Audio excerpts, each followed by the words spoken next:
going in, this will be like your supply room. You're gonna go in, you're gonna limit distractions, you're gonna do all the things, you know, make sure you wash your hands. Yes. Okay, so the way I always describe this is our vending machine. This is our list of snacks that we need. So the most common mistake I see is whenever students go in to start pulling medications, they will look at the vending machine and they'll just start pulling off the medications. That would be about as ridiculous as just going to the vending machine and being like, okay, A1, I'm gonna pick that one, and then A2, I'm gonna pick that one, and then A3, and then literally just pulling through all the medications. So you wanna look at this first and pull the medications based off this versus just pulling the medications off this. So a real quick, like easy tip is that like, if I see that you just go, okay, I'm pulling nitroglycerin, I know you're looking here and you're not really checking down here. So you want to check the patient's chart. So you want to check the patient's chart, the MAR. Okay. That's what this is first. This is just the list of all the meds that they have ordered. Okay. Okay. So first things first is I'm just going to verify that I have the right patient. So Tywin, name and date of birth match. Actually, the date of birth doesn't match, but it's fine. All right, so I'm gonna go down. So first one that I have scheduled is aspirin. It's not gonna show a due date. Like it usually would show like a due time here. Just for the purposes of checkoffs, EHR Tutor doesn't really like to work like that. And so you're basically just gonna go through and pull all the scheduled medications. So aspirin, okay, I'm gonna go over here. All right, we have aspirin. We go ahead and click remove. And then drawer A7. So the dose is 650. It's dispensing 325. So 325. So I'm gonna need 2 of these. So you can see the order there, and then how much the total is 600. Exactly. So it comes in 325, but the order is 650. So I'm gonna need 2. So I'm gonna go ahead and put those in here. You don't scan them? Not yet. Okay. Not yet. So right here, it doesn't matter. I don't care what you put in here. This is like, if you were doing controlled substances, you'd literally like go through and count each one. We're not checking off on that. So you can do whatever numbers your heart desires. I genuinely, I don't care. Oh, Didn't like that one. it didn't like that one. We'll do that. Okay, perfect. All right, then I'm gonna go over to my next one, which is digoxin. So after this loads, I'll go ahead and find digoxin, which is right here. Digoxin, go ahead and hit remove, and it'll tell me drawer B bin 5, drawer B bin 5. So digoxin, 0.25 milligrams, 0.25 milligrams, 0.25 milligrams. It's not expired. That's another thing you're gonna need to verbalize. Okay, it's not expired. I'll get there. And I'll just do that. You can do 1 and 1 for that. 450 to 450. I do not care what numbers you put in. Okay, the next one is going to be furosemide.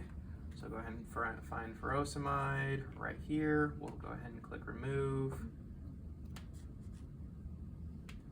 Okay, A1, we'll go here.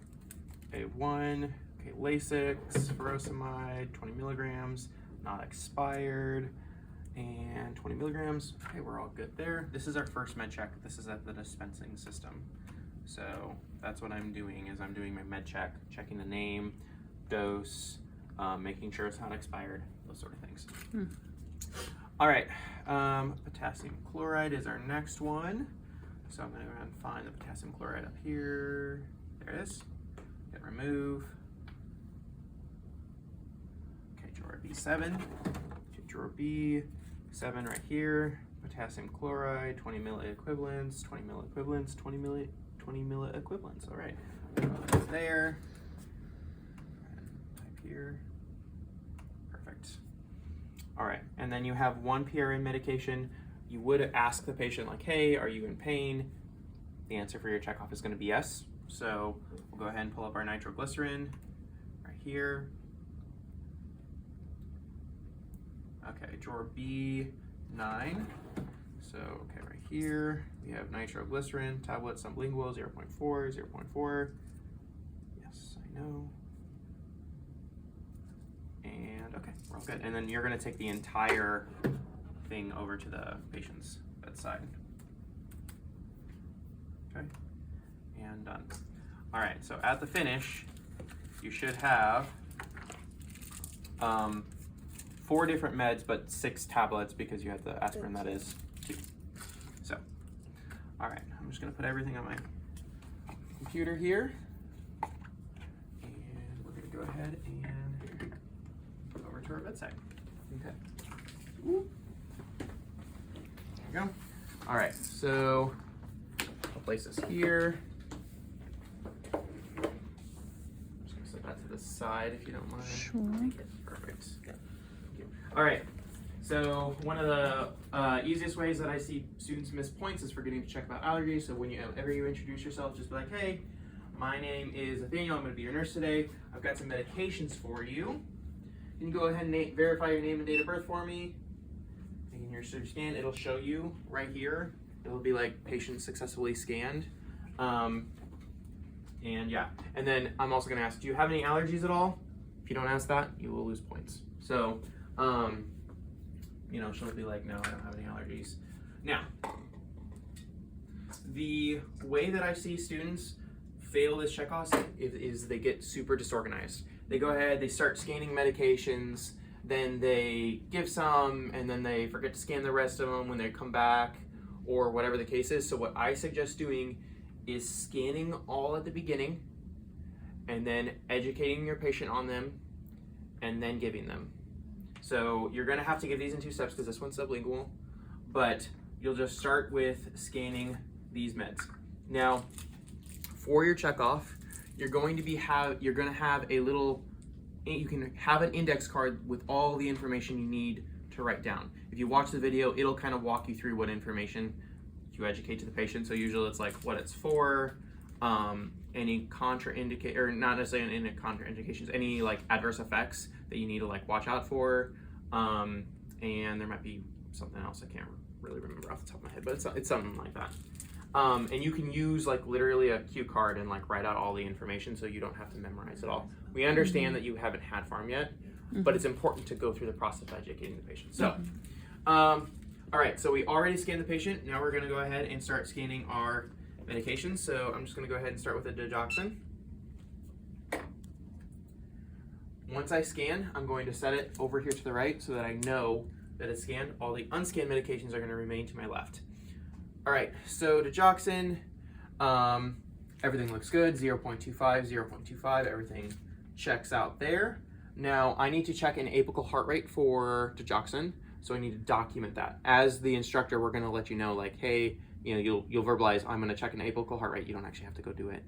And we'll say, okay, you assess it and it's at 76. So you would type out apical heart rate, 76. And then you can either update chart and like scan them individually, or what you can do is just go on and scan your next one. And it'll, you click out of the little text box. Otherwise it'll populate into the text box. I said 76, there we go. Text, you just need to like click out here. Ooh.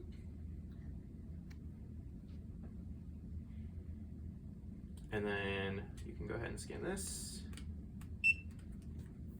And then it should populate down below, right here. So, furosemide, 20 milligrams, everything checks out there. And for furosemide, I need to make sure that I check the blood pressure. So I'll check the blood pressure. We'll say it's BP is 126 over 76, or 136 over 76. And then I also need to check the potassium. So I'm gonna go ahead and check that. We'll just say it's 4.2. Okay, and I'll put that in the chart. I'll go to the next one. The next one I'll scan is the potassium.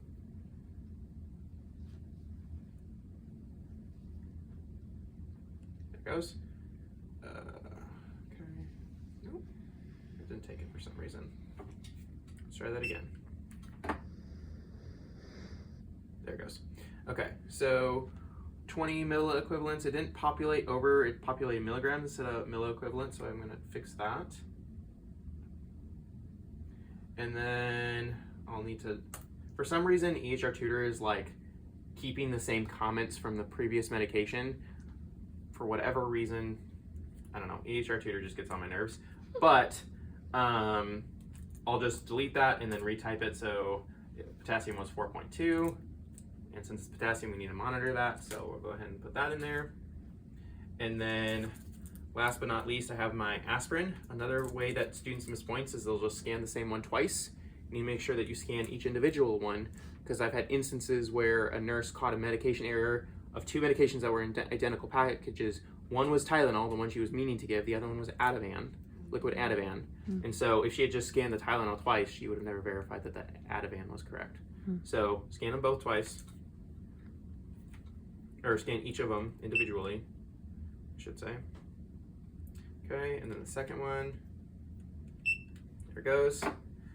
Doing that, it didn't populate the dose again for some whatever reason. It used to, but they just pushed through an update and it's not working the way it should. So again, 650, 650, 325, 325. Okay, combine them together and it is all good there. For aspirin, you don't need any sort of monitoring, so you can just scan. And then I'm just gonna go ahead and update chart. So I scanned all my oral ones, and then I'm gonna scan my sublingual.